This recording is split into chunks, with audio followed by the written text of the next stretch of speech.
आपको मालूम है ना, एक बार हमारे पास भी एक औरत आई थी, बहुत पहले सुनाया था मैंने। वो औरत आई, कहती मौलाना साहब ताबीज़ दे दो। क्यों? कि मेरा पति मेरा कहना नहीं मानता। हमने कहा क्या चाहती हो कि तुम्हारा शौहर तुम्हारे कहने पे चले? तुम जहां कहो उठे वो उठे, तुम कहो बैठे तो बैठ जाए, क्या चाहती हो तुम्हारा गुलाम बन जाए?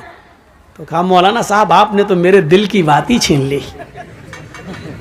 देखिए औरतों की प्लानिंग। हमने कहा अच्छा ठीक है चलो तुम्हारा शौहर ऐसा हो जाएगा, तुम क्या चाहती हो? कहा यही चाहती हो। हमने कहा नाम बताओ तुम्हारा। कैसा मौलवी है? हमने क्यों, क्या हुआ? नाम लूंगी अपने शौहर का। क्यों? अरे नाम लेने से तो तलाक हो जाएगी। हमारे बड़े बड़े मौलाना कहते हैं कि पत्नी को पति का नाम नहीं लेना चाहिए। हमने कहा अच्छा, और हमें उसके मुंह से नाम निकलवाना था। तो मैंने कहा कि अच्छा ऐसी बात है। हमने कहा जब तक तुम नाम नहीं बताओगी तो तुम्हारा पति तुम्हारा गुलाम कैसे बनेगा? ताबीज में नाम लिखा जाएगा, तभी तो तुम्हारा पति तुम्हारा गुलाम बनेगा। कहते अच्छा ये बात है कि हाँ। बुलाती है अपनी छोटी सी बच्ची को, वहां लला ललो बोलते हैं बरेली में। लड़के को लला, लड़की को ललो। ललो इधर आ। हाँ क्या तेरे पापा का क्या नाम है?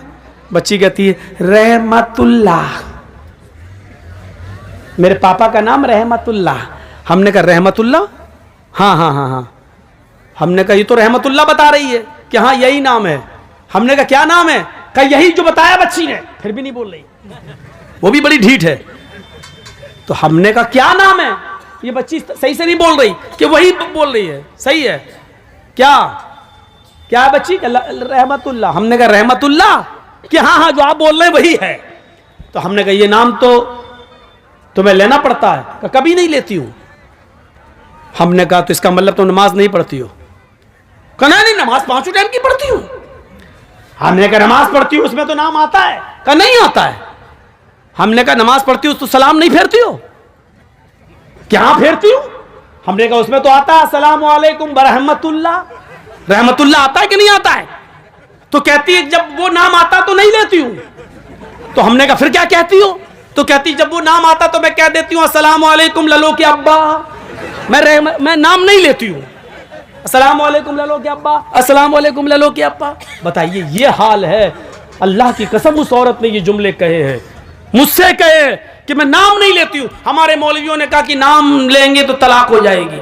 बताइए लोगों ने ये बता रखा है, जबकि बीवी अपने पति का, बीवी अपने शौहर का नाम ले तो ये सुन्नत है, ये सुन्नत है। देखिए अल्लाह के नबी अपनी बीवी आयशा से कहते हैं आयशा जब तुम नाराज होती हो तो मैं समझ जाता हूं कि तुम मुझसे नाराज हो, और जब तुम मुझसे खुश होती हो तो मैं समझ जाता हूं कि तुम मुझसे खुश हो।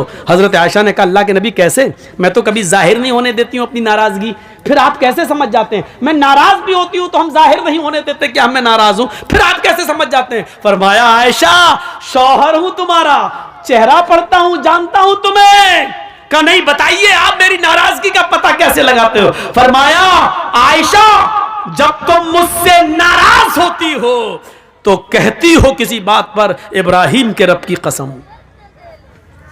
क्या कहती हो? नहीं नहीं इब्राहिम के रब की कसम मैंने ऐसा नहीं किया, इब्राहिम के रब की कसम मैंने खाना खा लिया, इब्राहिम के रब की कसम। जब तुम मुझसे नाराज होती हो तो कहती हो इब्राहिम के रब की कसम, और जब तुम मुझसे खुश होती हो तो कहती हो मोहम्मद के रब की कसम। मोहम्मद के रब की कसम मैंने खाना खा लिया, आप दिखाइए। अल्लाह के नबी मोहम्मद आपके रब की कसम, मोहम्मद के रब की कसम।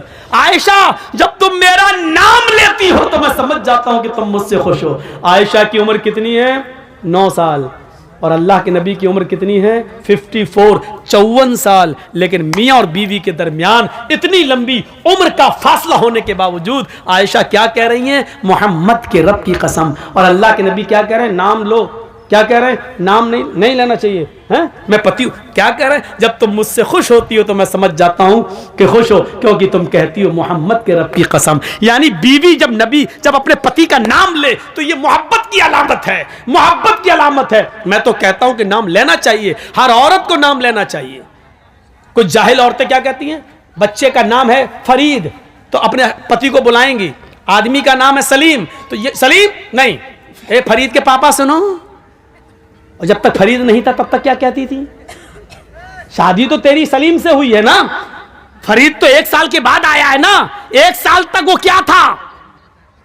ए जी, ओ जी, बस। कहां तुमने अपने आप को बना लिया, ए जी सुनो, अजी सुनो। और जब बच्चा पैदा हो गया, ए फरीद के पापा, ए नसीम के पापा। ये अजीब सिस्टम है। नाम लो डंके की चोट पर।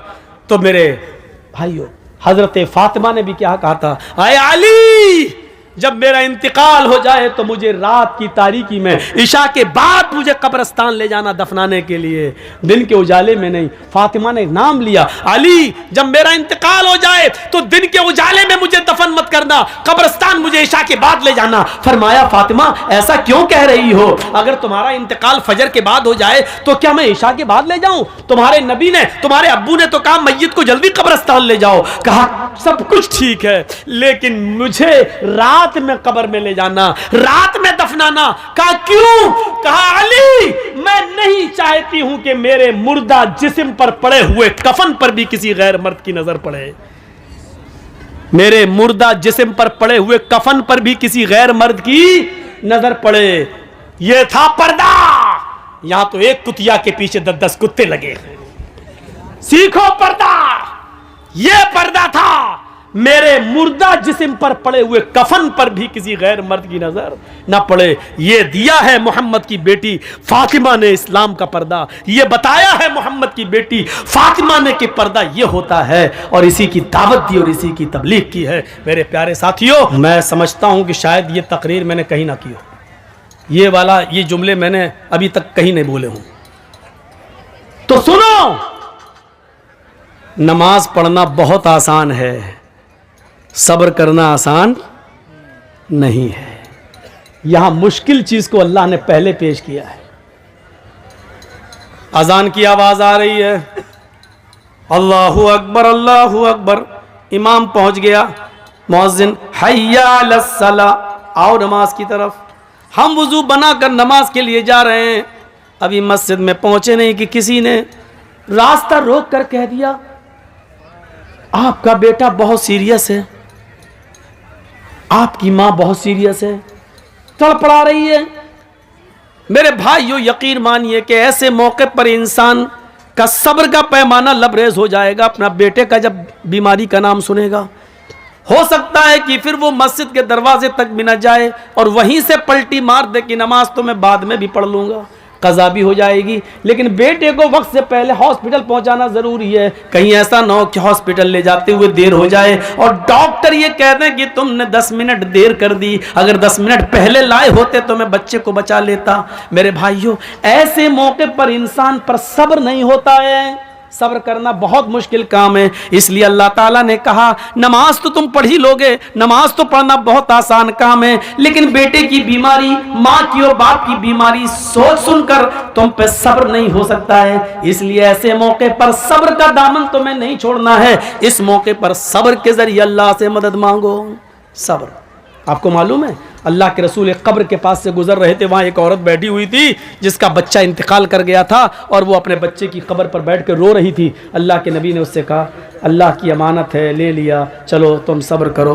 वो पहचान नहीं सकी कि ये अल्लाह के रसूल हैं। उसने क्या कहा, अरे चल जा यहाँ से। आ गया, सब्र कर, सब्र कर, सब्र सब्र कर चिल्लाने वाला। जिसकी ऊपर गुजरती है वही जानता है। तुझे क्या मालूम कि मेरा बेटा मर गया है, मेरे ऊपर क्या गुजर रही है, तू क्या जाने। उसने मोहम्मदुर रसूलुल्लाह से ये कह दिया। अल्लाह के रसूल वहां से चले गए। भाई ऐसी मौके पर क्या कहा जाए जब वो अपने बच्चे की मौत पर सब्र नहीं हो रहा है, उससे सब्र नहीं कर पा रही है। वो तंबी करना था, कर दिया, आगे बढ़ गए।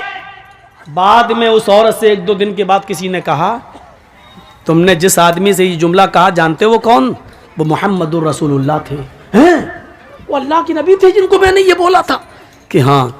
3-4 दिन के बाद वो अल्लाह के रसूल के पास आई और कहती है, मुझे माफ़ कर दीजिए अल्लाह के नबी, मैं आपको पहचान नहीं सकी। अब सुनिए यहाँ अल्लाह के नबी क्या कहते हैं, आए अल्लाह के रसूल, मैं आपको पहचान नहीं सकी, मुझे माफ़ कर दीजिए। आपने मुझे उस दिन सब्र की तलकीन की थी, मैं सब्र कर रही हूँ। अल्लाह के रसूल, मुझे सब्र आ गया, मैंने सब्र कर लिया, आप मुझे माफ़ कर दीजिए। मैंने आपसे कहा चल चल, तू क्या जाने, जिसके ऊपर गुजरती वो जानता, मुझे सब्र आ गया। तो अल्लाह के नबी ने मुस्कुराते हुए क्या कहा, नहीं, 4 दिन के बाद सब्र आया है ना? नहीं। इन्नमा सब्रु इंद सदमतिल ऊला, सब्र तो उस वक्त होता है जब मुसीबत पहुंचे, उसी वक्त सब्र किया जाए। बाद में तो सभी को सब्र आ जाता है, 2, 4, 5, 6 दिन के बाद, 1 हफ्ते के बाद तो सभी को सब्र आ जाता है। आज अगर 4 दिन के बाद तुम्हें सब्र आया है तो क्या आया है? असल सब्र तो उस दिन था जिस दिन तुम्हारा बेटा मरा था और तुम अपने बेटे के कब्र के पास बैठकर रो रही थी और उस वक्त मैं कह रहा था सब्र करो। उस वक्त तुम सब्र करती तो तुम्हें अज्र मिलता, तुम्हें इनाम मिलता, तुम्हें अल्लाह के यहां सवाब दिया जाता। 4 दिन के बाद माफी मांग रही हो और कह रही हो क्या मुझे सब्र आ गया? आज सब्र का कोई बदला तुम्हें नहीं मिलेगा। सब्र तो वो है जो मुसीबत के वक्त आदमी करे, बाद में तो सभी को सब्र आ जाता है। सब्र को समझने की कोशिश करो। सब्र यही नहीं है, एक गांव का मुखिया है, पुलिस और एसएसपी और डीएम से उसके ताल्लुकात हैं, हम गरीब आदमी है, उसने पकड़ा थप्पड़ हट और हम पिट गए, कुछ नहीं कह रहे उसको, क्यों? मुखिया है, अच्छे ताल्लुकात हैं, सब्र कर लिया। ये सब्र नहीं है, ये सब्र नहीं है, ये जुल्म को सहना है,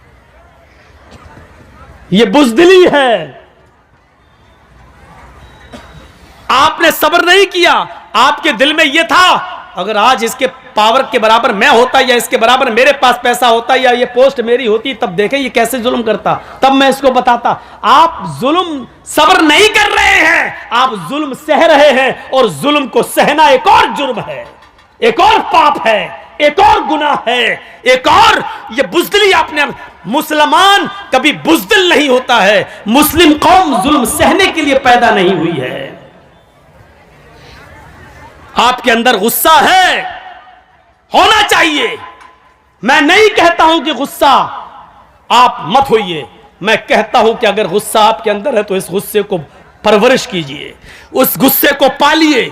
मैं तो आपको यह नसीहत करता हूं कि गुस्से को पालिए, लेकिन इस गुस्से को आप अपने अंदर पाल पोस कर बड़ा करिए और यह गुस्सा वहां दिखाइए जब आपका बेटा शराब पीते हुए घर पे आए, तब आपका गुस्सा आना चाहिए। आपकी बीवी बेपर्दा जब बाजारों में घूमती है तब आपको गुस्सा आना चाहिए। इस गुस्से को संभालिए और जहां गुस्सा होने की जरूरत है वहां गुस्सा कीजिए। यहां गुस्से की जरूरत है, यहां आपकी बेटी बेपर्दगी के साथ घूम रही है, मोबाइल लेती है, अपने जीजा की मोटरसाइकिल पे बैठ के बहनोई के साथ सफर कर रही है और देवर की मोटरसाइकिल पर भाभी बैठकर जा रही है। आपके अंदर गुस्सा आना चाहिए और आप अपने छोटे भाई से कहें तेरी हिम्मत कैसे हुई कि तूने अपनी भाभी को यानी मेरी बीवी को पीछे बिठाया, मोटरसाइकिल पे बिठाया।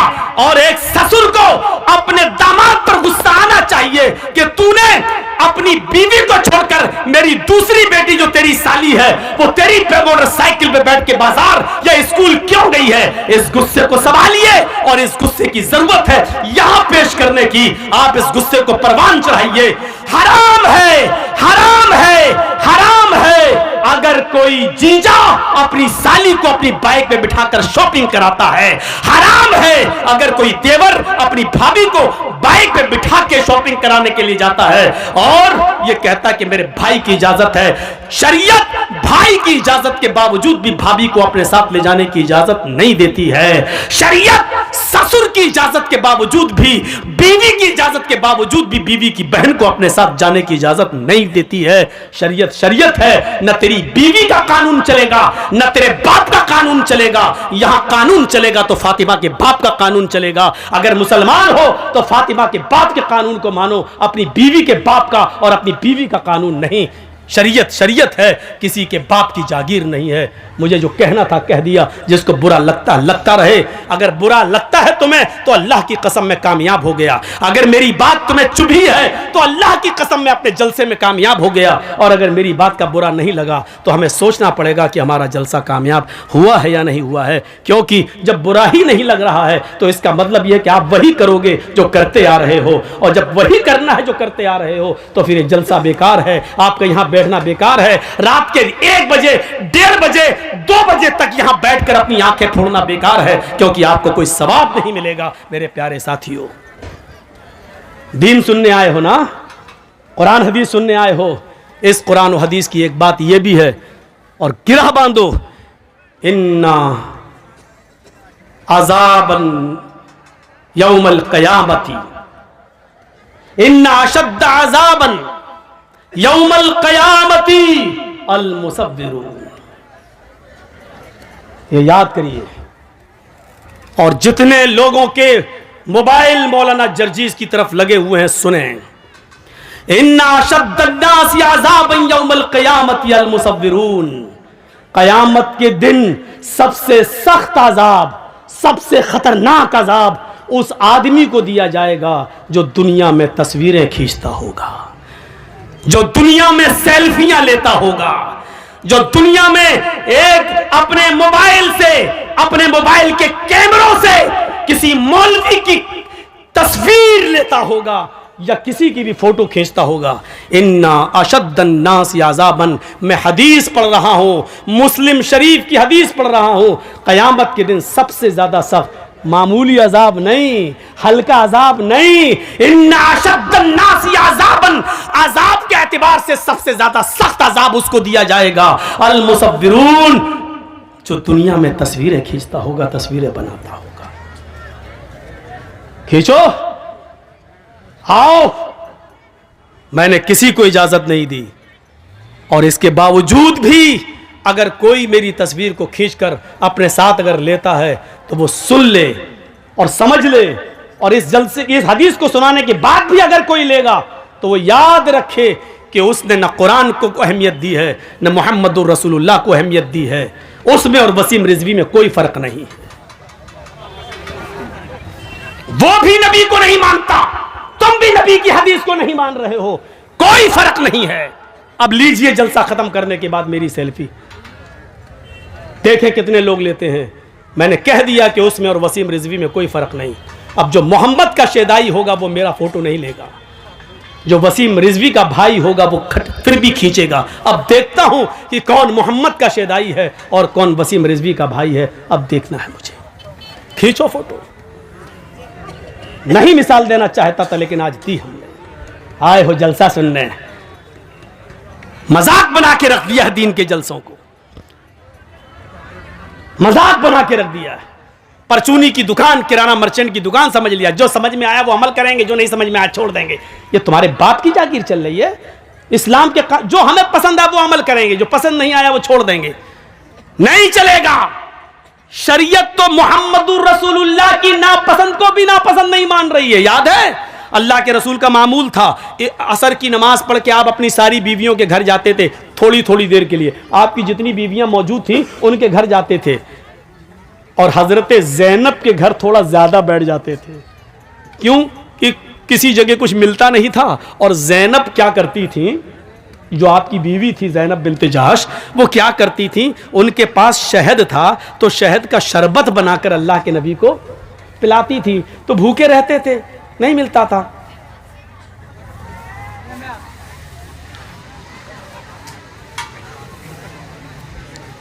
कुत्ते की दुम 100 साल भी रखोगे नल के पाइप में और उसके बाद निकालोगे और ये सोचोगे सीधी हो जाएगी, सीधी नहीं हो सकती, वो टेढ़ी ही रहेगी। बिल्कुल कुत्ते की दुम सीधी नहीं हो सकती है। ऐसे ही इतना कहने के बाद भी इसका ज़मीर देखो वहीं से उठ रहा है, लग रहा है मोदी का बाप है। कोई परवाह नहीं। अरे जब इतना पेशाब लगता है तो बैठते क्यों हो? अब अल्लाह जाने पेशाब करने गए हो या मोबाइल पे बात हो गई है, फला जगह मिलेंगे, सब यहाँ हैं। बेटा जिस स्कूल में तुम पढ़ते हो उसका हेड मास्टर रह चुका हूँ मैं।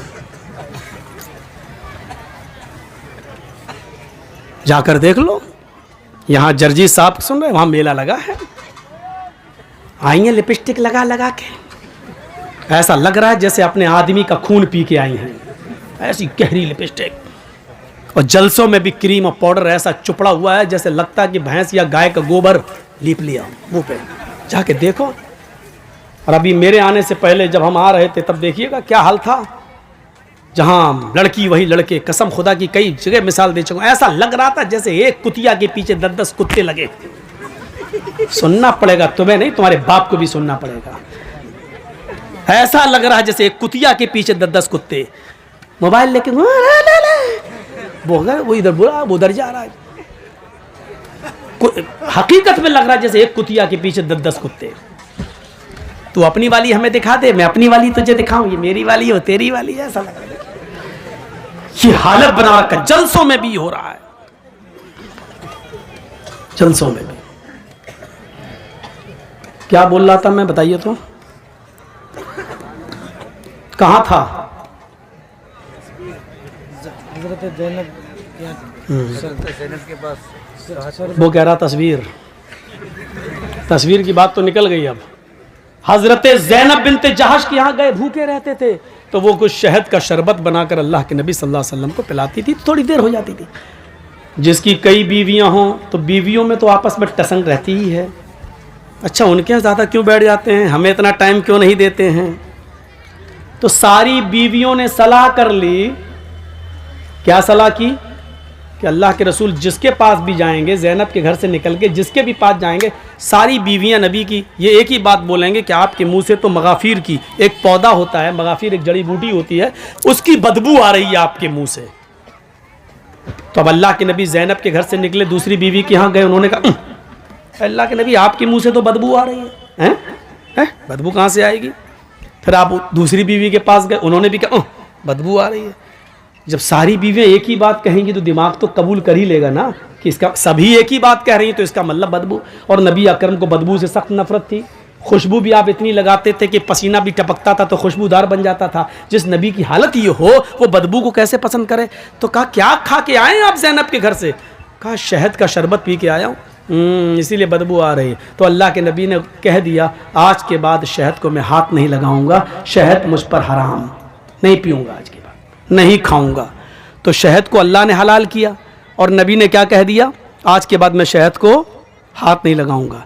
गौर करो, तुम अपनी मर्जी से जो चाहो पसंद कर लो और जो चाहो छोड़ दो, वो इस्लाम नहीं है। अल्लाह के नबी ने शहद को नापसंद कर दिया और क्या कहा? आज के बाद मैं शहद को नहीं पीऊंगा, जाओ शहद मुझ पे हराम। फौरन आसमान से जिब्राइल वही लेकर आ गए और क्या कहा? या अय्युहन नबी लिमा तुहर्रिमु मा अहल्लल्लाहु लक। आए मोहम्मद सल्लल्लाहु अलैहि वसल्लम, अल्लाह ने जिस चीज को आपके लिए हलाल किया है, आप कौन होते हैं उसको हराम करने वाले?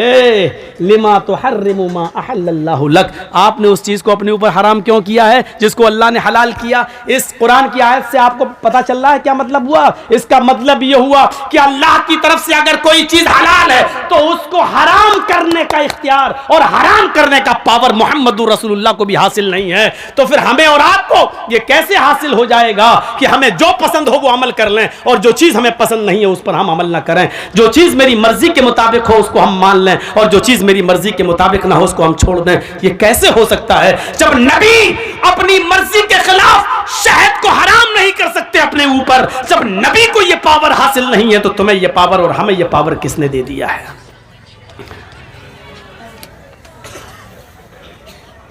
अगर इन तस्वीरों की कोई हैसियत होती तो अल्लाह की कसम अल्लाह ताला अपने नबी जनाब मोहम्मद रसूलुल्लाह की तस्वीर की हिफाजत जरूर करता।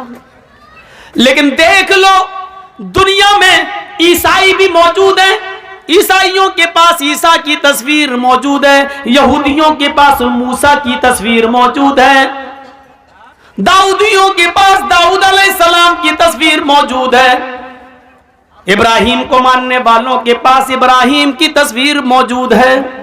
सबने हिंदू भाइयों के पास कृष्ण जी की, रामचंद्र जी की, शंकर जी की, गणेश जी की, इनकी तस्वीरें मौजूद हैं।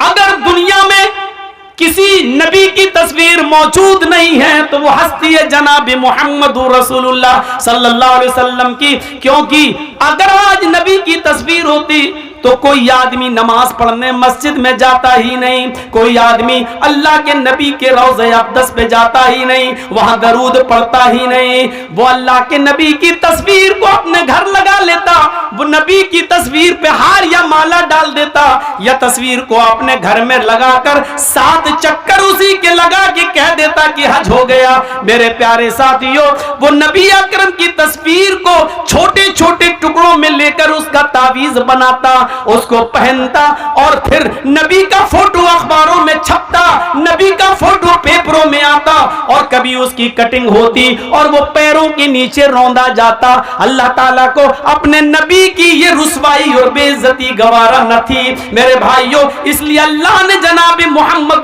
रसूलुल्लाह की कोई तस्वीर दुनिया में बाकी नहीं छोड़ी है, नबी का कोई फोटो बाकी नहीं छोड़ा, बल्कि नबी की जबान से ये कहलवा दिया, इन्ना अशद्दन्नासी अज़ाबन यौमल क़ियामा अल मुसव्विरून। दुनिया में क़यामत के दिन जहन्नम के अंदर सबसे सख्त अजाब उसको दिया जाएगा जिसने दुनिया में तस्वीरें बनाई होंगी, तस्वीरें खींची होंगी। उससे कहा जाएगा इन तस्वीरों में तू जान डाल, इन तस्वीरों में तू रूह डाल, और जाहिर है कि उन तस्वीरों में वो रूह डाल नहीं सकता। फिर अल्लाह की एक पैदा करदा मखलूक की तूने तस्वीर क्यों बनाई? जब उसमें जान डालने की ताकत नहीं थी तो तूने क्यों? आए शादियों में दूल्हा और दुल्हन के फोटो खींचने वालों, आए अपने बिस्तरों पर, अपने बेड पर शादी का मियां और बीवी का फोटो लगाकर बेड पर चिपकाने वालों, मियां और बीवी की तस्वीर अपने कमरे में लटकाने वालों,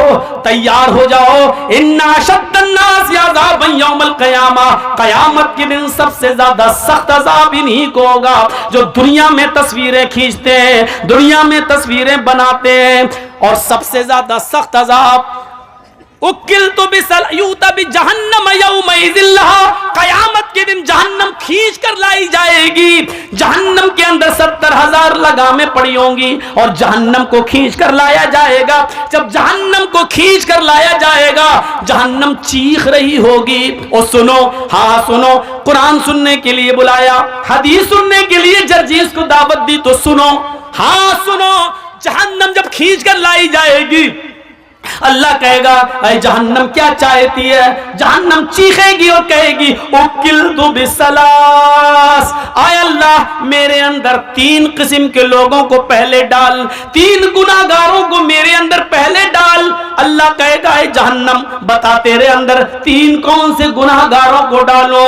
सबसे पहले वो नाम लेगी, आय अल्लाह उकूकुल वालिदैन, माँ बाप के सताने वालों को, माँ बाप को रुलाने वालों को जहन्नम में मेरे अंदर सबसे पहले फेंक। दुनिया में जो अपने माँ बाप को सताया करते थे, माँ बाप के साथ जुल्म करते थे, माँ बाप को नजरअंदाज करते थे, माँ बाप को खून के आंसू रुलाते थे, पाल पोस कर माँ बाप ने बड़ा किया, उनको अजियत और तकलीफ देते थे, उनको तू जहन्नम के अंदर मेरे पेट में पहले डाल। अल्लाह जहन्नम की ख्वाहिश पूरी करेगा और माँ बाप के नाफरमानों को जहन्नम के अंदर डाल दिया जाएगा।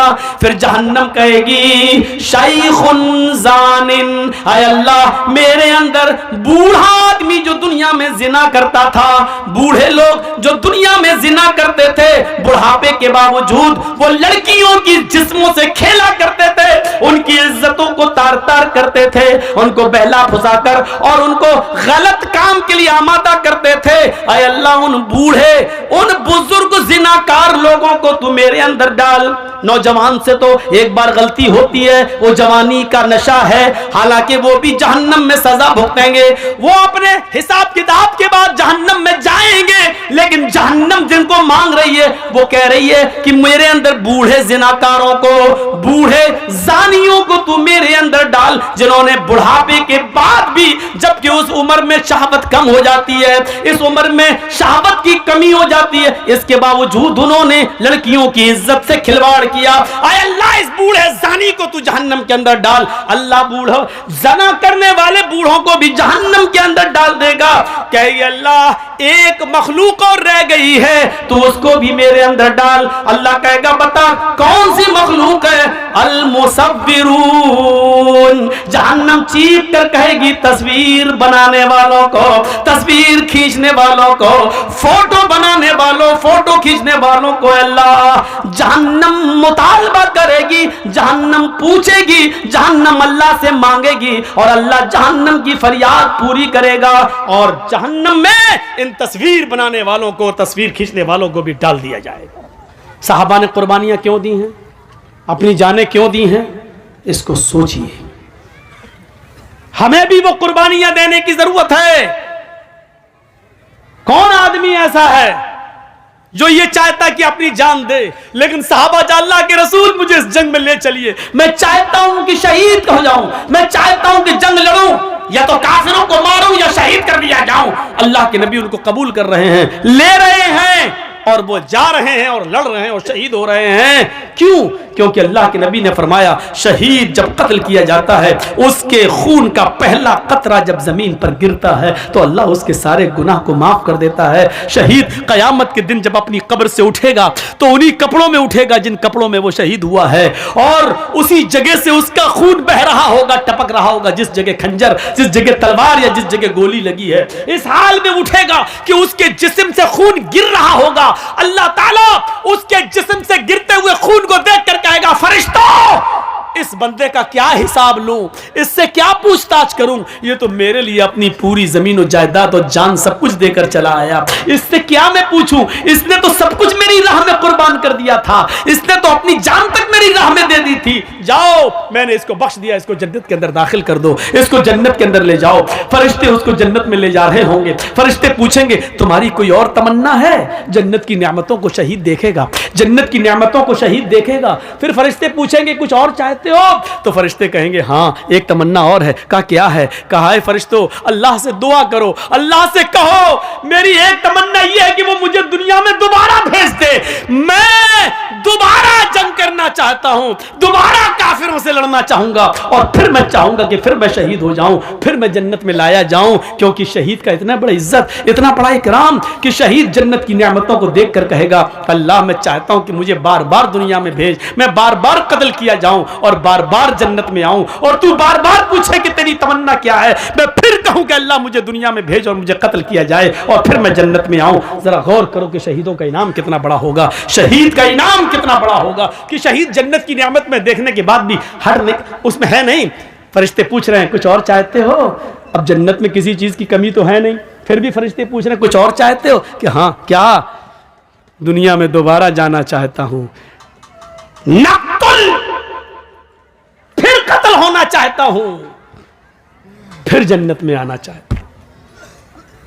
यह तमन्ना होती है।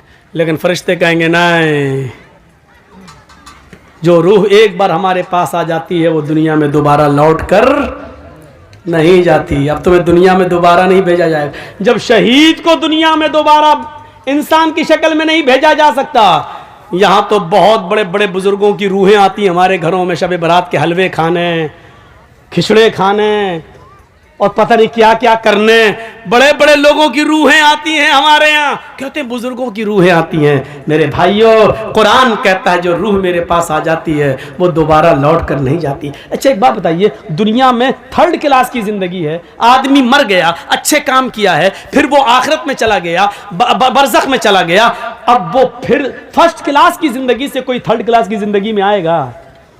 मौलाना जर्जिस बहुत अच्छे नेक अमल किए, अब हम मर गए, अब हम मरने के बाद अल्लाह ने मुझे आला इल्लीन के अंदर मेरी रूह को दाखिल कर दिया, अब हम दुनिया में दोबारा आना चाहेंगे, उन नेमतों को छोड़कर दुनिया में हम दोबारा आएंगे, फिर फायदा क्या है? दुनिया की थर्ड क्लास की जिंदगी को छोड़कर हम फर्स्ट क्लास में अच्छी जिंदगी में गए हैं, फिर हम दुनिया में क्यों आना चाहेंगे? मेरे भाइयों, जो बुजुर्ग दुनिया की जिंदगी में अमल करके अल्लाह को प्यारे हो गए हैं, वो अल्लाह के पास से लौटकर दुनिया में दोबारा क्यों आना चाहेंगे? इतनी मोटी सी बात हमारी आपकी अकल में नहीं आती है। मेरे भाइयों, जिस आपके जिक्रा गांव के अंदर अगर मुझे पकड़ के मारा जाए, ठूसा जाए, अच्छा कमीना पिछली साल तू क्यों नहीं आया था, है बोल, ये अब पकड़ के कोई हमें बांध के मारे, फिर दोबारा हम जिक्रा गांव में प्रोग्राम देंगे?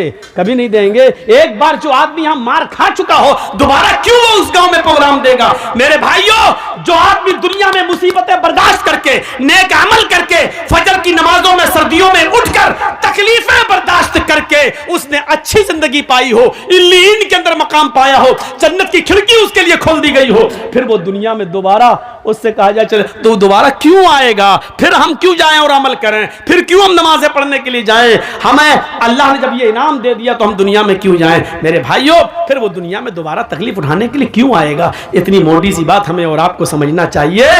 और यही बात हम बड़े प्यार से कहते हैं तो हमारे भाई कहते हैं ओह ये आ गया मौलवी, जिसने इसकी तकरीर सुनी काफिर, इन दौर से निकलो। उत्तर प्रदेश के अंदर यही तो गेम खेला जा रहा है, लड़ो लड़ाओ, मुसलमानों को आपस में बांटो। राहत इंदौरी ने कहा था जो आज साहिबे मसनद हैं कल नहीं होंगे, किराएदार हैं, जाती मकान थोड़ी है। ये सब आने जाने वाली सरकारें होती हैं। इंसान दौलत के लिए इंसान क्या करता है? इसीलिए हजरत अली रजी अल्लाह तआला अन्हु ने फरमाया था, इर्तहलत दुनिया मुदबिरतन वर्तहलतिल आखिरतु मुकबिलतन वलिकुल्लि वाहिदतिन मिनहुमा बनून कूनू मिन अबनाइल आखिरा वला तकूनू मिन अबनाइद दुनिया। सुनो मेरे भाइयों, हजरत अली ने क्या कहा था? बुखारी शरीफ की हदीस के अल्फाज हैं। हजरत अली कहते हैं, इर्तहालत दुनिया मुदबिरतन, लोगों ये दुनिया जो है जिसके पीछे तुम पड़े हो, सोना और चांदी, दौलत, पैसा और माल जिसके पीछे तुम पड़े हो, ये दुनिया तुम्हें पीठ दिखाकर भाग रही है। वर्तहालतिल आखिरतु मुकबिलतन, और आखिरत तुम्हारे सामने आ रही है, आखिरत तुम्हारे सामने आ रही है। अच्छा सुनिए, मेरी उम्र इस वक्त 40 के करीब हो चुकी है, 1-2 साल ऊपर ही है, कम नहीं है। तो 40 साल का मतलब क्या हुआ है?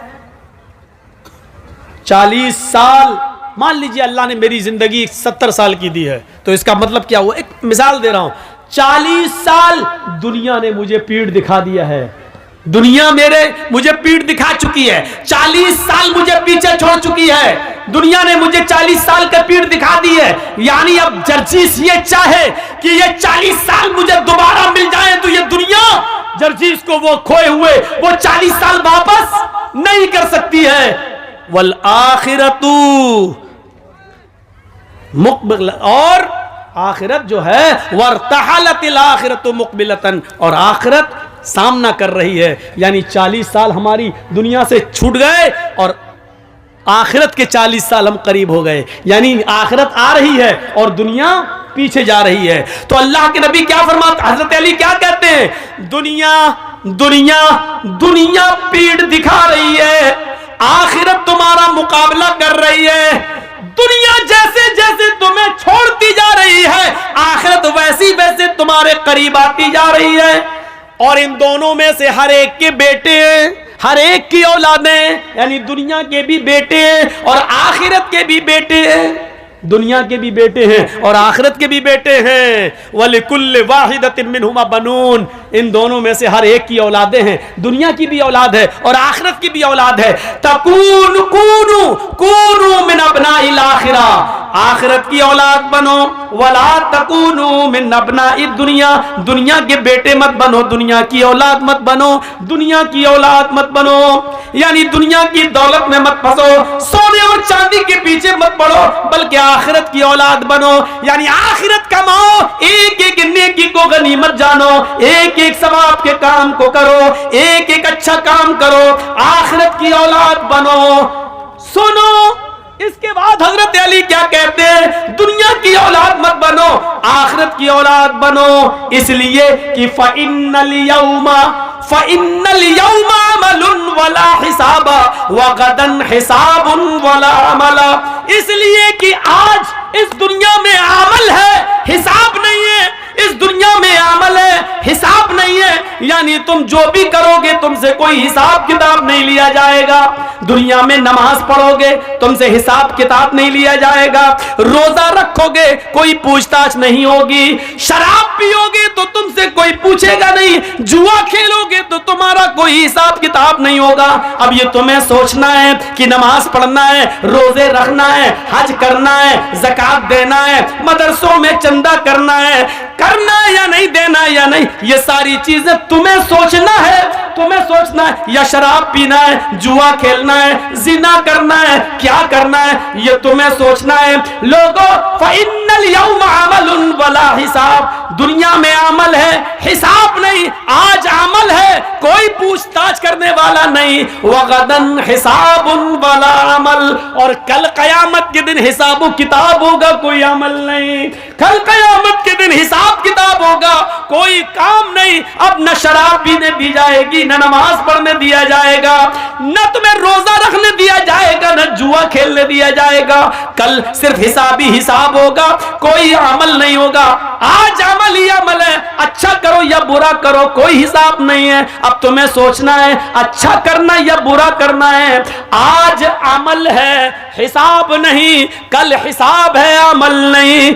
दुनिया में अमल है, कोई पूछताछ करने वाला नहीं, और आखिरत में हिसाब है, कोई अमल करवाने वाला नहीं। मेरे भाइयों, अब हमें और आपको सोचना है कि हमें क्या करना है। यह हजरत अली रजी अल्लाह ताला अन्हु ने बयान कर दिया है और बता दिया है। अब हमें और आपको अपनी जिंदगी के बारे में सोचना है कि हमें क्या करना है और क्या नहीं करना है। बनाइए अपनी जिंदगी। तो हिंदू धर्म और इस्लाम की बहुत सी बातें मिलती हैं, बहुत सी बातें मिलती हैं। तौहीद भी मिलती है, आयतें और मंत्र भी मिलते हैं, और कलमा भी मिलता है, नमाज भी मिलती है, रोजा और हज भी मिलता है। हर चीज में हर चीज मिल रही है, यहां तक कि मरने के बाद दोबारा जिंदगी भी मिलती है। हिंदू धर्म में भले ही ये कहा जाता हो कि 7 जन्म है, इंसान मरने के बाद अच्छे कर्म किए होंगे तो इंसान बनेगा, बुरे कर्म किए होंगे तो कुत्ता, बिल्ली, चूहा, बंदर, छछूंदर ये सब बनेगा। लेकिन हकीकत ये है मेरे भाइयों कि हिंदू धर्म के अंदर भी मरने के बाद एक ही जन्म है। मृत्यु पश्चातम द्वितीय जन्मम भवति, ने तृतीय ने चतुर्थ ने पंच ने षष्ठ ने सप्त ने अष्ट ने नवम ने दशकंका। मरने के बाद तुम्हारा एक दूसरा जन्म होगा, न तीसरा, न चौथा, न पांचवा, न छठा, न सातवां, न आठवां, न नवा, न 10वां। यानी मरने के बाद तुम्हें दोबारा इंसान बनाया जाएगा, तुम्हें इंसान की शक्ल में दोबारा लाया जाएगा। तुम कुत्ता, बिल्ली, चूहा, बंदर नहीं बनोगे।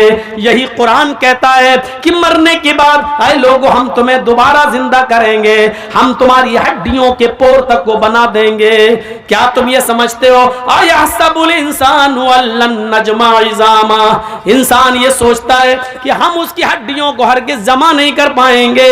बला कादिरीन अला अन नुसव्विया बनाना, अरे हड्डियां तो छोड़, हम हड्डियों, उंगलियों के पोर तक बनाने के ऊपर कादिर हैं। उंगलियों के पोर क्या हैं? ये उंगली है, ये पोर है। और अल्लाह ताला ने यह उंगली क्यों कहा है? उंगलियों के पोर भी, यानी मरने के बाद इंसान की हड्डी गड्डी सब मिल जाए, सड़ जाए, गल जाए, कुछ भी हो। और जब कयामत के दिन अल्लाह जिंदा करेगा तो अल्लाह कह रहा हम हड्डी नहीं, उंगली नहीं, उंगलियों के पोर तक बनाने पर कादिर हैं। जैसा था वैसा। आज आप देख लीजिए, एक उंगली दूसरे इंसान की उंगली से अलग होती है। आपने आधार कार्ड बनवाया है, आपका वो लगा होगा फिंगरप्रिंट, आपने गए होंगे ऐसे, ये अंगूठा। क्यों? हर इंसान की एक उंगली पूरी दुनिया के इंसानों की उंगली से टच नहीं हो सकती है। देखने में बराबर लग रही है, एक जैसी है, लेकिन हर एक की अलग अलग है। मौलाना जर्जीस साहब ने इंडिया में पासपोर्ट बनवाया, फिर नेपाल चले गए, नेपाल की भी नेशनलिटी ले ली, एक मिसाल दे रहा हूं, और उधर से पासपोर्ट बनवा लिया। अब जैसे ही पासपोर्ट बनवाने जा रहे हैं, उसने कहा चलिए फिंगरप्रिंट दीजिए। जैसे ही फिंगर हाथ रखा उंगली, उसने साफ कह दिया कि ये पासपोर्ट तो मोहम्मद जर्जीस के नाम से इंडिया में बन चुका है। फिंगरप्रिंट आपका बता रहा है कि आपका ये पासपोर्ट बन चुका है, और आप यहाँ नाम बदल रहे हैं, जमील अख्तर रख रहे हैं, आप नाम यहाँ पर बदलकर आप हारून, इदरीस, मूसा, ईसा ये सब रख रहे हैं। आपका नाम तो मोहम्मद जर्जीस है और ये आपका पासपोर्ट बन चुका है, लीजिए। छोरी छुपे आप नेपाल के रहने वाले हैं, किसी तरह इंडिया में घुस गए, इंडिया से पासपोर्ट बनवा लिया। एक पासपोर्ट आपने उधर नेपाल में भी बनवा रखा है, आपका नेपाल का पासपोर्ट मोहम्मद जमील के नाम से है, और इंडिया का पासपोर्ट आपका मान लीजिए मोहम्मद इदरीस के नाम से है। आप किसी तरीके से वीज़ा लेके दुबई, अमेरिका कहीं जा रहे हैं, वहाँ जैसे ही पहुँचते हैं वहाँ फिंगरप्रिंट लिया जाता है, पता चलता है कि आप मोहम्मद इदरीस नहीं हैं, आप मोहम्मद जमील हैं, और आप इंडिया से आए हैं, आपका पासपोर्ट बन चुका है नेपाल में मोहम्मद जमील के नाम से। वहीं पर पुलिस पकड़ेगी और आपको नेपाल की गवर्नमेंट के हवाले कर दिया जाएगा और भेज दिया जाएगा। जब उंगली, एक उंगली दूसरे अलग अल्लाह ताला उसी उंगलियों से हर इंसान को, उसके पोर से और उसके फिंगर से हर इंसान को अलग अलग जिंदा करेगा। मेरे भाइयों, अल्लाह कहता हम उस पोर को भी बनाने पर कादिर है। भला कादिरी नाला नुसव्विया बनाना, हड्डियां तो बहुत दूर की बात, हम उंगली और उंगलियों में जो फिंगर प्रिंट होते हैं, जो हल्के हल्के निशान होते हैं, हम उनको भी बनाने पर कादिर हैं। बच नहीं सकता इंसान, उसका हिसाब व किताब लिया जाएगा मेरे भाइयों। और ये अकल में भी नहीं आती है। अच्छा ये बताओ, जमीन में आप गेहूं डालोगे तो गेहूं पैदा होगा ना, चावल डालोगे तो क्या पैदा होगा, चावल। आम की गुठली जमीन में डालोगे तो उससे क्या पैदा होगा, आम।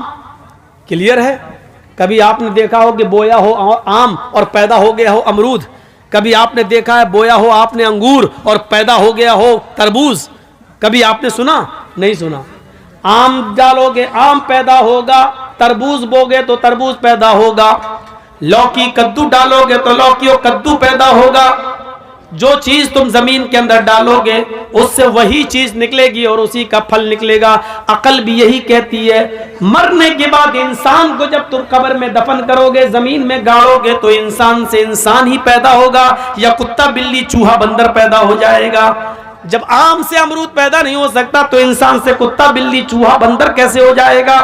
वो डार्विन की थ्योरी गलत है। हम अभी उस तरफ नहीं जाना चाहते कि पहले इंसान बंदर था और धीरे धीरे तरक्की करते करते क्या बन गया है। हम अभी उस तरफ नहीं जाना चाहते हैं और न हम उस साइंस को और उसके पन्नों को हम यहाँ छेड़ना चाहते हैं। हमारे सामने नस्ल और कौम भी वैसी होनी चाहिए जो उस तरीके की तकरीरों को समझ सके। यहाँ तो यह हाल है कि आधा घंटा मौलाना जर्जिस को देखा और उसके बाद फील्ड से लोग उठ जाते हैं, इसलिए कि हिंदी उनकी समझ में नहीं आती है। मेरी तकरीर सिर्फ औरतों के समझ में आती है, बंगाल की, इसलिए कि मर्दों से ज्यादा औरतें सीरियल देख रही हैं। सास भी कभी बहू थी। अब चलिए और देखिए क्या लिखा है। मिट्टी की बनी हुई मूर्ति की पूजा करो। इसका मतलब क्या हुआ? अब मिट्टी की बनी हुई मूर्ति से मुराद हमारे हिंदू भाइयों ने क्या समझा, जो हम लोग बनाते हैं वो मूर्ति है। नहीं, मिट्टी की बनी हुई मूर्ति जिसको हमने बनाया, हाय हाय हाय, ये भी वेद में लिखा है। मिट्टी की उस मूर्ति की पूजा करो जिसको हमने बनाया। ईश्वर कह रहा, अल्लाह कह रहा है ऋग्वेद में, हिंदू के धर्म के मुताबिक क्या कह रहा है? उस मिट्टी की मूर्ति की पूजा करो जिसको हमने बनाया है। तो ईश्वर ने मिट्टी की कौन सी मूर्ति बनाई है? हाँ, हजरत आदम अलैहिस्सलातु वस्सलाम को उसने किससे बनाया? मिट्टी से। और फिर उसके अंदर क्या डाली? रूह डाली। हम और आप किससे बने हैं? मिट्टी से। ईश्वर ने, अल्लाह ने मुख्तलिफ जगहों की मिट्टी लेकर उससे आदम अलैहिस्सलातु वस्सलाम का पुतला बनाया, फिर उनके अंदर रूह डाली, फिर उनको जन्नत के अंदर भेज दिया। तकलीफ हुई, अकेले नहीं रह पाए तो उनकी बाएं पिछली से हव्वा को पैदा किया। तो अल्लाह ने भी एक मूर्ति बनाई है मिट्टी की। वो कौन सी है? आदम। और आदम से कौन बना है? आदमी, इंसान। तो अब इस मंत्र का तर्जुमा क्या होगा? उस मिट्टी की मूर्ति की पूजा करो जिसको हमने बनाया है, यानी हमने आदम से आदमियत को, नस्ल इंसानियत को निकाला है। लिहाजा तुम इंसानियत की पूजा करो, यानी इंसानियत की खिदमत करो, उसकी सेवा करो। मतलब यह हुआ कि खिदमत खल्क। कोई बीमार है उसको हॉस्पिटल तक ले जाओ, कोई गरीब है उसके इलाज के लिए पैसा नहीं है तो तुम उसकी मदद करो, कोई बेचारा जान जा रही है, मरा जा रहा है, उसके मायार के मुताबिक उसको ब्लड नहीं मिल पा रहा है, उसका ब्लड ग्रुप तुम्हारे ब्लड ग्रुप से मिलता है, तो ये मत देखो कि मरने वाला या जिसको जरूरत है वो हिंदू है या मुसलमान है या ईसाई है या सिख है, तो ऐसी परिस्थिति में तुम उसकी जान बचाने के लिए अपना ब्लड दे दो। अगर उसका ग्रुप और आपका ब्लड ग्रुप एक है तो अपना ब्लड निकलवा कर उसको देकर उसकी जान बचाओ। ये है इंसानियत की सेवा, ये है अल्लाह की बनाई हुई मूर्ति की पूजा, ये है खिदमत खल्क। उसकी पूजा इबादत नहीं है, ये पूजा है। पूजा फरमाया अल्लाह रब्बुल आलमीन ने हदीस कुदसी है। अल्लाह के नबी फरमाते हैं कि अल्लाह ने फरमाया। जिस हदीस में अल्लाह के नबी ये कहें कि अल्लाह ने फरमाया तो वो हदीस कुदसी कहलाती है। अल्लाह के नबी फरमाते हैं कि क़यामत के दिन अल्लाह कहेगा, आए मेरे बंदे, मैं दुनिया में भूखा था, तूने मुझे खाना क्यों नहीं खिलाया। आए मेरे बंदे, दुनिया में मैं भूखा था, तूने मुझे खाना क्यों नहीं खिलाया। बंदा कहेगा, आए अल्लाह तू कैसे भूखा रह सकता है, आए अल्लाह तू तो खाता ही नहीं है, फिर तुझे कौन खिलाए, तू तो खाता नहीं है। तो अल्लाह कहेगा, मेरे बंदे, दुनिया में मेरा फला बंदा भूखा था, अगर तूने उसको खिलाया होता तो तू मुझे उसके पास पाता, यानी मैं तेरी मदद करता। अगर तूने किसी भूखे को खिलाया होता तो मैं भी तेरी मदद करता। हाय मेरे बंदे, दुनिया में मैं नंगा था, तूने मुझे कपड़ा क्यों नहीं पहनाया। बंदा कहेगा, अल्लाह तू तो सबको कपड़े पहनाता, तू कैसे नंगा हो सकता है। हाय अल्लाह तुझे कौन कपड़ा पहना सकता है। तो अल्लाह कहेगा, दुनिया में मेरा फला बंदा नंगा था, उसके पास पहनने को कपड़े नहीं थे, अगर तूने उसकी मदद की होती, उसको कपड़ा पहनाया होता तो तू मुझे उसके पास पाता, यानी मैं तेरी मदद करता। तूने दुनिया में उसकी मदद नहीं की, इसलिए हमने भी तेरी मदद नहीं की। हाय मेरे बंदे, दुनिया में मेरा फला बंदा परेशान हाल था। अल्लाह कहेगा, मैं दुनिया में परेशान था, गुमराही के रास्ते पे चल रहा था, मैं भटक रहा था, मैं गुमराह था, तूने मुझे रास्ता क्यों नहीं दिखाया। बंदा कहेगा, अल्लाह तू तो सबको हिदायत देता है, फिर तू गुमराह कैसे हो सकता है। अल्लाह कहेगा, दुनिया में मेरा फला बंदा गलत रास्ते पे चल रहा था, अगर तूने उसको सही रास्ता बताया होता, कुरान और हदीस का रास्ता, नबी का रास्ता, रसूल का रास्ता बताया होता तो तू मुझे उसके पास पाता, नहीं मैं तेरी मदद करता। इस हदीस से पता चलता है कि खिदमत खल्क कितनी जरूरी है। लोगों की सेवा, लोगों की खिदमत इस्लाम का एक जबरदस्त रुकन है, इस्लाम का एक हिस्सा है। खिदमत खल्क किए बिना, लोगों की सेवा किए बिना हम पक्के सच्चे मुसलमान नहीं हो सकते। तो मिट्टी की बनाई हुई मूर्ति की पूजा का मतलब यह था, लेकिन हमारे हिंदू भाई उसको कहां ले गए, किस तरफ ले गए। हमें और आपको ये सोचना चाहिए। तो इस मंत्र को याद रखिए, एक ही मंत्र है सबका, एक ही दीन है सबका, और उसकी जीती जागती मिसालें अब मैं आपको दे रहा हूं। आइए कुरान खोलिए, सबसे पहले आपको कुरान खोलने के बाद जो सबसे पहले आयत मिलेगी वो आयत क्या होगी। बिस्मिल्लाहिर्रहमानिर्रहीम। आप ऋग्वेद खोलिए। जब आप वेद खोलेंगे तो आपको सबसे पहला मंत्र वेद में क्या मिलेगा, अग्निमीले।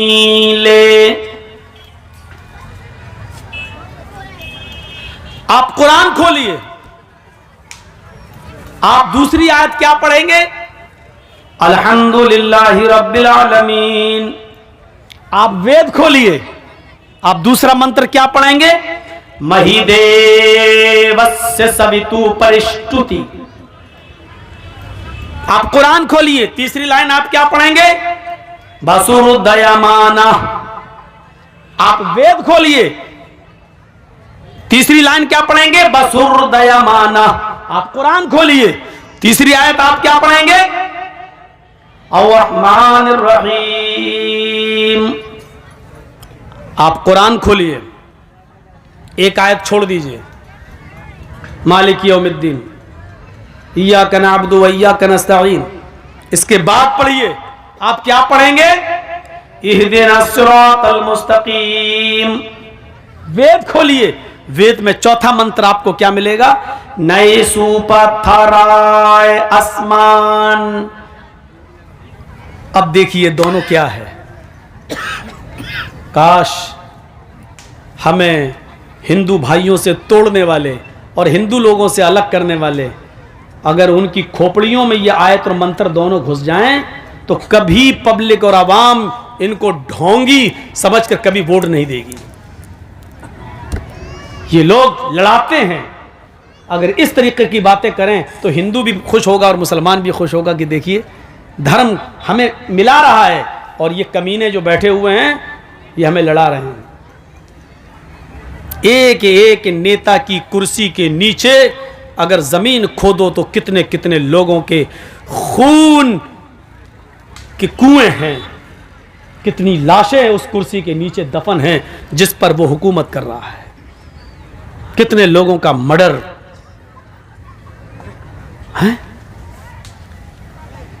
अग्नि मीले, कुरान की पहली आयत, अग्नि, वेद का पहला मंत्र अग्नि। अग्नि का मतलब सबसे आगे, सबसे पहले। अग्नि असल में क्या था? अग्रणी। अग्नि को मुख्तलिफ मराहिल से गुजार कर अग्रणी को अग्नि बनाया गया। अग्नि कहीं वेदों में अल्लाह को कहा गया, अग्नि कहीं वेदों में मुहम्मदुर रसूलुल्लाह को कहा गया, अग्नि कहीं वेदों में सूरज को कहा गया, अग्नि कहीं वेदों में चंद्र को भी कहा गया, चांद को भी कहा गया, अग्नि वेदों में किसी महान पुरुष को भी कहा गया, अग्नि वेदों में उस आग को भी कहा गया जिसमें चिता जलती है, जिसमें चिताएं जलती हैं, जिसमें चिताएं यानी लाशें जलाई जाती हैं, उसको भी अग्नि कहा गया है। अब जितना भी आदमी आगे से उठे उसको जबरदस्ती बिठा दो यहीं पर, किसी को आगे से निकलने मत देना। हम भूल जाते हैं, हमें डिस्टर्ब हो जाता है।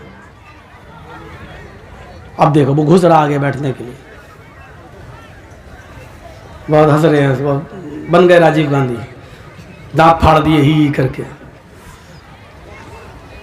अग्नि की असल है अग्रणी, और अग्रणी के मतलब सबसे आगे, सबसे अव्वल। मीले, प्रारंभ करता हूं, शुरू करता हूं। अब तर्जमा देखिए, अग्नि मीले, प्रारंभ करता हूं, शुरू करता हूं उसके नाम से जो सबसे पहले है, सबसे आगे है। ये वेद का पहला मंत्र है। और कुरान की पहली आयत क्या है? बिस्मिल्लाहिर्रहमानिर्रहीम, शुरू करता हूं अल्लाह के नाम से। बिस्मिल्लाह, शुरू करता हूं अल्लाह के नाम से। अब आप देख लीजिए कितनी तालमेल, देखिए कितना है, टेली करिए आप। दूसरा मंत्र देखिए क्या है वेद में?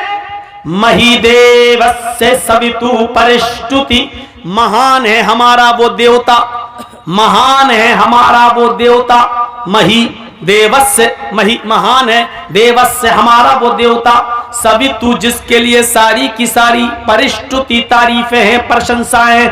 महान है हमारा वो देवता जिसके लिए सारी की सारी प्रशंसा, सारी की सारी तारीफ है, वो हमारा देवता महान है। हमारे यहाँ क्या कहा गया?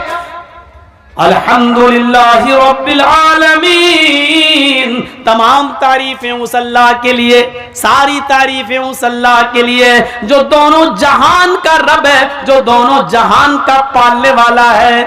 मही देवस्य सवितु परिष्टुति, और इधर अल्हम्दुलिल्लाहि रब्बिल आलमीन। तीसरा मंत्र बसुरदयामाना, बसुरदयामाना, जो बड़ा दयालु है, बड़ा कृपालु है, उससे ज्यादा दयालु और कृपालु कोई नहीं है, जो उससे ज्यादा रहम दिल कोई नहीं है। और रहमानिर रहीम, कुरान की तीसरी आयत क्या कहती है? और रहमानिर रहीम, जो बड़ा ही मेहरबान, इंतहाई रहम करने वाला है। और रहमानिर रहीम, जो बड़ा ही मेहरबान, इंतहाई रहम करने वाला है। चौथा मंत्र, नए सुपथराय आसमान, सुंदर पथ मानी रास्ता, राय मानी चलाना, आसमान मानी जिससे हमारा फायदा हो, हमारा लाभ हो। हाय प्रभु, हाय ईश्वर, सुपथा, सुंदर पथ पर, अच्छे रास्ते पर हमको चला ताकि हमारा फायदा हो। नए सुपथराय आसमान, हाय प्रभु, हाय ईश्वर, हमको सत्य मार्ग पे, हमको सुंदर रास्ते पे चला जिससे हमारा फायदा हो। इहदीना सिरातल मुस्तकीम, हाय अल्लाह हमको सीधे रास्ते पर चला, हाय अल्लाह हमको सिराते मुस्तकीम पे चला, हमको सीधे रास्ते पे चलने की हिदायत दे। हाय अल्लाह हमारी रहनुमाई फरमा और हमको सत्य मार्ग पर सीधे रास्ते पे चलने की तौफीक दे। मेरे भाइयों, गौर करो, इन मंत्रों को देखो और कुरान की आयतों को देखो, कहां से आपको ऐसा लग रहा है कि इसीलिए मैंने कहा सबका धर्म एक था। जब तब्दीली आई, चेंजिंग हुई, गड़बड़ियां पैदा हुई, तो अल्लाह ताला ने मोहम्मद रसूलुल्लाह को नया दीन देकर नहीं भेजा, उन गड़बड़ियों को दूर करने के लिए और उन खुराफातों को जो किताबों में आ गई थी और जो समाज में पनप गई थी, उन खुराफातों को हटाने के लिए भेजा था। दीन तो सबका एक था। हजरत मूसा भी नमाज पढ़ा करते थे, कहा करते थे औसानी बिस्सलाह, मुझे नमाज का हुक्म दिया गया है। हजरत इब्राहिम के ऊपर भी नमाज फर्ज थी, कहा करते थे इन्ना सलाती व नुसुकी व महयाया व ममाती लिल्लाहि रब्बिल आलमीन। अल्लाह मेरी नमाज, अल्लाह मेरी कुर्बानी, अल्लाह मेरी मौत, अल्लाह मेरी जिंदगी, ये सब तेरे लिए, अल्लाह रब्बुल आलमीन के लिए है। देखिए सारे नबियों पर नमाज भी फर्ज थी, इब्राहिम पर भी थी, मूसा पर भी थी, ईसा पर भी थी, सारे नबियों पर नमाज फर्ज थी। तो मोहम्मद रसूलुल्लाह सल्लल्लाहु अलैहि वसल्लम पर भी नमाज फर्ज कर दी गई है और नबी के जरिए उम्मत इस्लामिया पर भी नमाज दी गई है। हिंदू धर्म को नमाज से कैसे दूर किया जाए, जबकि हिंदू धर्म के अंदर भी कोई ना कोई नबी आया है, कोई ना कोई पैगंबर जरूर आया है। अल्लाह कहता हमने हर कौम के अंदर एक नबी भेजा है, वलिकुल्लि कौमिन हाद, हमने हर कौम के अंदर एक डराने वाला भेजा है। हर कौम में एक नबी, एक रसूल आया है। जाहिर है हिंदू भाइयों में भी कोई नबी जरूर आया, और जब आया है तो उस नबी पर भी नमाज फर्ज थी और उसने हिंदू भाइयों को भी नमाज की निमंत्रण दावत जरूर दिया। इसीलिए हिंदू धर्म के अंदर भी नमाज का सबूत मिलता है। श्रीमद् भागवत गीता का अध्याय 6 और मंत्र नंबर 10 पूरा का पूरा नमाज से भरा हुआ है। योगी युज्जीतु सतत महात्मानं रासि स्थिता एकाकी अच्युतात्मा निराशीर परिग्रह। जब ईश्वर की पूजा करो तो पूरे शरीर का योग कर लो, पूरे शरीर की एक्सरसाइज कर लो, उठो भी, बैठो भी, साष्टांग भी करो यानी सजदा भी करो, 8 अंगों को धरती पर भी रखो और ईश्वर को प्रसन्न करो। पंचम समया कर्तव्य, और ये पूजा 5 वक्त 5 टाइम की जाएगी। मृगचरम, और ये पूजा पाक जमीन पर पवित्र धरती पर करो, और अगर पाक जमीन ना मिले यानी जमीन नापाक हो या जमीन पाक ना हो तो मृगचरम, मृग मानी हिरन और चरम मानी चमड़ा, हिरन का चमड़ा यानी हिरन की खाल को जाए नमाज बनाकर जमीन पर बिछा लो और उसके ऊपर तुम ईश्वर की पूजा करो, उस पर इबादत करो, और इबादत भी पूरे शरीर की करो। देखिए अल्लाह, ये पूरे शरीर, हाथ की इबादत, हाथ की एक्सरसाइज, अल्लाह अकबर, रुकू कर रहे हैं आप, ये कमर की एक्सरसाइज, रीढ़ की हड्डी बिल्कुल सीधी होनी चाहिए, कमर ऐसी होनी चाहिए रुकू में, कौवे की चोंचे मत मारो नमाज पढ़ते वक्त। बहुत से लोगों को आपने देखा होगा, अल्लाह से मतलब अल्लाहु अकबर, सुभान अल्लाह, सुभान अल्लाह, सुभान अल्लाहु अकबर, कौवे की चोंचे मार के भाग रहे हैं, न कमर सीधी न कयाम सही।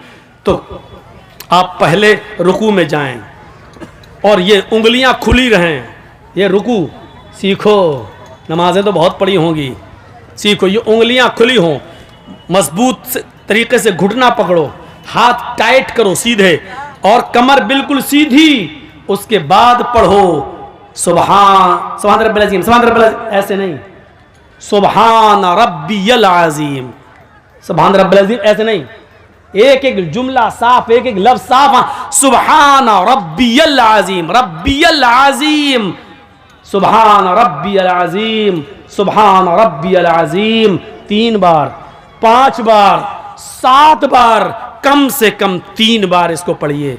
लेकिन कब? अल्लाह अकबर, सुभान अल्लाह, तब तक कमर सीधी, पहले पकड़ो घुटना, कमर सीधी। जब आप पूरी तरीके से जब रुकू में चले जाएं और आपकी कमर जब बिल्कुल सीधी हो जाए, उसके बाद पढ़ो सुभान रब्बियल अज़ीम। कमर सीधी करने में भी थोड़ा सा वक्त लगेगा, या तो गए और जाने से पहले ही शुरू हो जाती सुभान रब्बियल अज़ीम, अभी सुभान रब्बिल अज़ीम, अभी पकड़ा नहीं पूरी तरीके से, सुभान रब्बिल अज़ीम, सुभान रब्बिल अज़ीम, जब तक पकड़ा तब तक 3 पूरे हो गए, सब अल्लाहु लिमन हमिदा, अल्लाहु अकबर, मारी कौवे की चोंच, हो गई 4 मिनट में 4 रकात पढ़ के निकल गए। चलो ये नमाज पढ़ रहा था कि चूचू का मुरब्बा था, ये क्या था? और फिर कहता कि अल्लाह मेरी सुनता नहीं है, इतनी नमाज भी पढ़ रहा हूँ। अरे ऐसी नमाज, शायद ऐसी नमाजों के बारे में इकबाल ने कहा था, वो एक सजदा रूह ज़मीं जिससे कांप जाती थी, वो एक सजदा रूह जमीन जिससे कांप जाती थी उसी को तरसते हैं आज मिंबर व मेहराब। आज उस सजदे की जरूरत है। आदमी दोनों हाथ जमीन पर रखे, नाक अपनी जमीन पर रगड़े, माथा उसका जमीन पर हो। मौलाना अबुल कलाम आजाद ने कहा था, कहां चली गई तुम्हारी वो नमाजें, तुम्हारे वो सजदे कि जब तुम सजदे में अपना सर रखते थे और बारिशें न हुआ करती थी, कहत पड़ा होता था, तुम मस्जिदों में नमाज के लिए जाते थे अल्लाह से दुआ मांगने के लिए कि अल्लाह बारिश नहीं हो रही है, लोग भूखे मर रहे हैं, फसलें तबाह हो जाएंगी। एक सजदा करते थे और उस सजदे में जब रब को पुकारते थे तो अभी सजदे से सर नहीं उठता था कि चारों तरफ से बादल छा जाता था। और जब तक तुम नमाज पढ़ के सलाम फेरते थे आसमान से मूसलाधार बारिश होने लगती थी। कहां चली गई वो तुम्हारी नमाजें, कहां चली गई तुम्हारी वो इबादतें। आज तुम सजदे में जाते हो, कहते हो अल्लाह मेरा हाल देख, ऊपर से आवाज आती है बंदे अपना नामे आमाल देख। एक हमारी भी नमाजें हैं, इधर भी सजदा, अल्लाह से भी मदद, गैरों के सामने भी दामन फैले हुए। कहां से सदा सुने, जो मैं सर बसजदा हुआ जमीन पर तो आसमां से आने लगी ये निदा। जो मैं सर बसजदा हुआ जमीन पर तो आसमां से आने लगी ये निदा। तेरा दिल तो है सनमाशना, तुझे क्या मिलेगा नमाज में। और मेरे बंदे तुझे नमाज में क्या मिलेगा, तेरा दिल लगा ही नहीं है, तूने रब को माबूद समझा ही नहीं है, तूने अल्लाह को मुश्किल कुशा जाना ही नहीं है, तूने रब को हाजत रवा माना ही नहीं है। नमाज इसलिए पढ़ रहा है कि तेरे बाप दादा पढ़ते आए हैं। अरे नमाज तो सारी मुश्किलों का हल था, नमाज के लिए तो हुक्म है, नमाज के लिए तो ये हुक्म है कि आए मेरे बंदो सब्र में, सब्र और नमाज के जरिए तुम अल्लाह से मदद मांगो। या अय्युहल्लज़ीना आमनुस्तईनु बिस्सब्री वस्सलाह, सब्र और नमाज के जरिए तुम अल्लाह की मदद हासिल करो, अल्लाह से मदद तलब करो। इन्नल्लाह मअस साबिरीन, अल्लाह सब्र करने वालों के साथ है।